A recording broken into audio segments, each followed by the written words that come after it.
Lethal Company is the newest trend game that blew the fuck up, and that has betrayed my intuition by lasting longer than 2 weeks of its insane popularity. It is fun, goofy, and rarely scary, but it also has some issues that I find annoying. Are you fucking kidding me? But it mostly tries to not be too serious, and such. That doctrine is pretty much the best way to enjoy it. Not that you must do that. If you want to LARP, you can LARP, and if you want to party, you can party. We get money. Money gets on toilets. We fail. But, you know, that's kind of like... I'm kind of talking out of my ass. It was made by...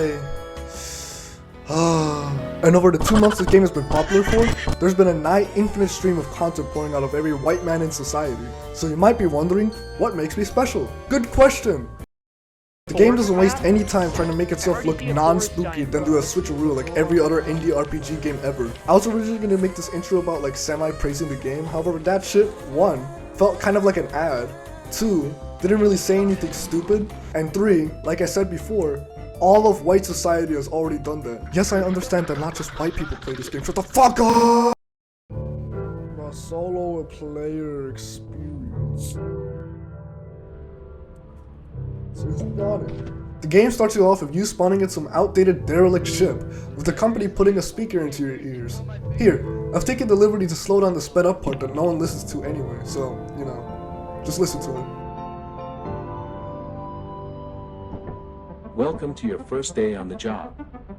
This is your very own autopilot ship, where you will eat and sleep for the duration of your contract. All individuals serving birth and reality or systems, including but not limited to illegitimate in the United States and States. The company is not liable for any and all injuries resulting from using its hardware or not resulting from using its hardware. You can guess that the stuff in the sped up medical advisory is specifically designed to screw you over, considering you can't even leave the company itself, and the ship automatically leaves at midnight.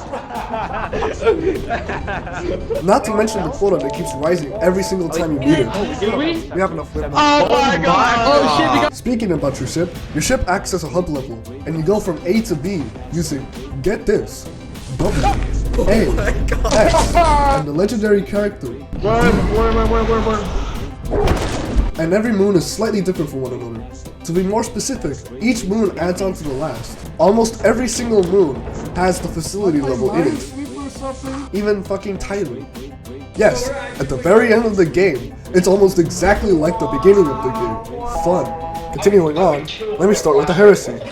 Bad shit. Clearly, I don't despise this game, and this part shouldn't ruin or invalidate the experience for you. But no game is perfect, so here goes. The game tends to be a bit frustrating when you don't get loot at the start. This happens a lot. I seriously cannot tell you how many times I get used to just grabbing the loot from the beginning, and then the game throws me a curveball by having literally nothing for miles on the next level. This leads on to solo play. Does it exist? Player experience. Not everyone has friends, and not everyone is awake all the time. Maybe I'm just inexperienced, but shit is it hard. You don't have anyone but yourself to pick up the items on the floor. You don't have the important ability to shut off technology, and you don't have people to blame for your own mistakes. Also, your loud ass keyboard is so bad. Fucking hit. No, fish! Literally just fucking. It's not my keyboard! There are videos about it to mitigate the problem, but the poor noob, me, is gonna shit his pants and die instantly and lose everything he bought. Little mob variety. Well, that's kinda dumb. Isn't there like 17 enemies in this game? And you're correct. But 83% of them serve the gourmet insta-kill dish, and the remaining 17% just do nothing. Except for this guy, I guess. In the ways you die, there is variety, especially Ghost Girl, she is literally schizophrenia. And Mr. Furryman did add some more shit, which is hilarious even if you know what they do. Though they still don't stray too far from the beaten path of insta-death that usually happens when you touch one of these motherfuckers. In my personal super expert god opinion, I would suggest a monster that sit on the back and troll you. Kind of like a combination of the Hoarding Bug and Bracken, except this guy shuts off the lights, moves your loot around just to mess with you, and speaks to you infrequently Skinwalker style. Obviously the man's gonna be about as antisocial as, the average person, Jesus. So he tried to steer clear from any players whatsoever, but maybe be killable, you know? This could also be the Bracken, but that's a mod, and that'll be for later, so just stay tuned.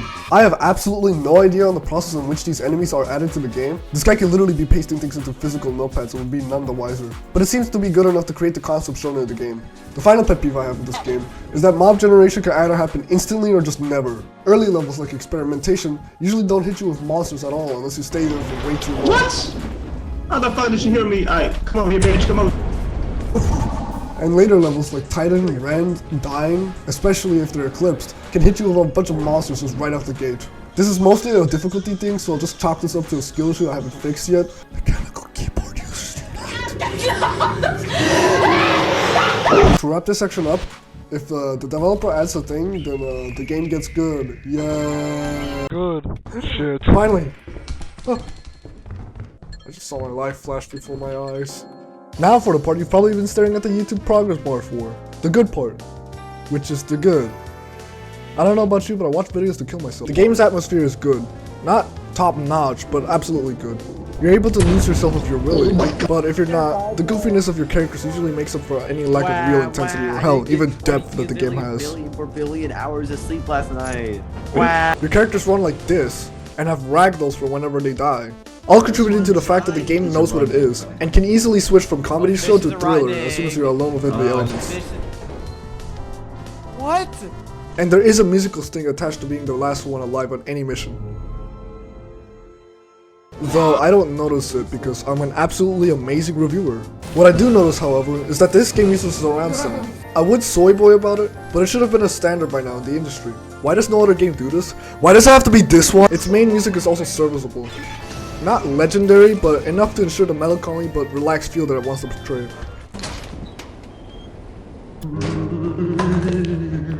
Why do you do that sound so well? Contradictory, but it also contributes to the false retro atmosphere that the game wants to portray without using the Sims from the time. Another thing too, the game by default allows you to kill your allies with a shovel or anything else that does any damage.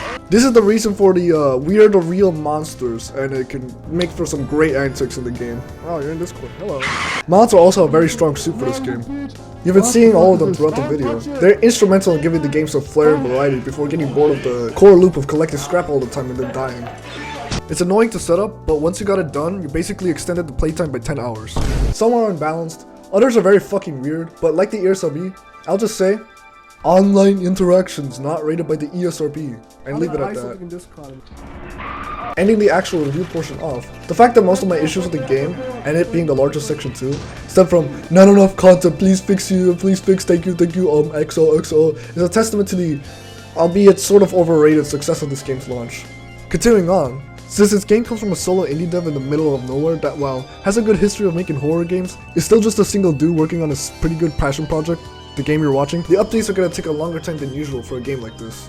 Doesn't stop me from getting antsy over the next update because, well, my employers are very interested with the progress of this video game. Conclusion.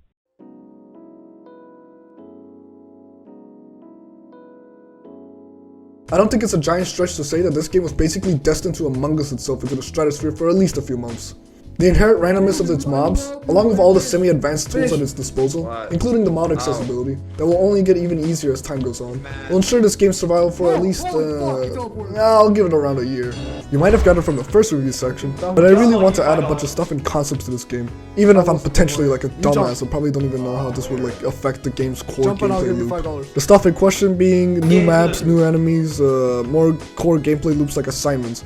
What if you could choose assignments using the PC? Or if you could get a higher rank, you'll get some waivers for moons, or you'll get something else, like something to create, maybe like a new ship. Like a completely cosmetic ship, because of course. Rank is literally used for nothing else, so might as well use it for something that will break the loop. Other than this, there's really no other reason for having a conclusion section aside from, tying all this bullshit into the real world. So let me begin.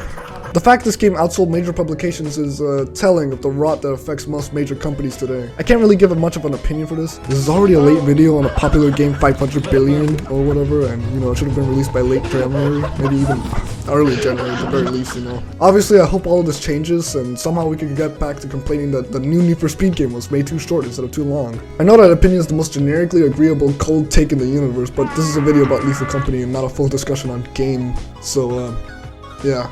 Wait for that in the future, maybe. Oh wait, look at the video length. I hope this doesn't mean we're out of time.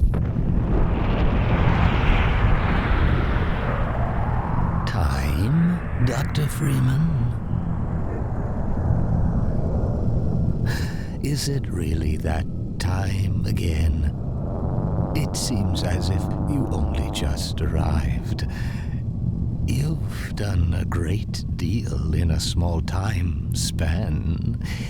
You've done so well, in fact, that I've received some interesting offers for your services. Ordinarily, I wouldn't contemplate them, but these are extraordinary times. Rather than offer you the illusion of free choice, I will take the liberty of choosing for you, if and when your time comes round again. I do apologize for what must seem to you an arbitrary imposition, Dr. Freeman. I trust it will all make sense to you in the course of... well, I'm really not at liberty to say. In the meantime, this is where I get off.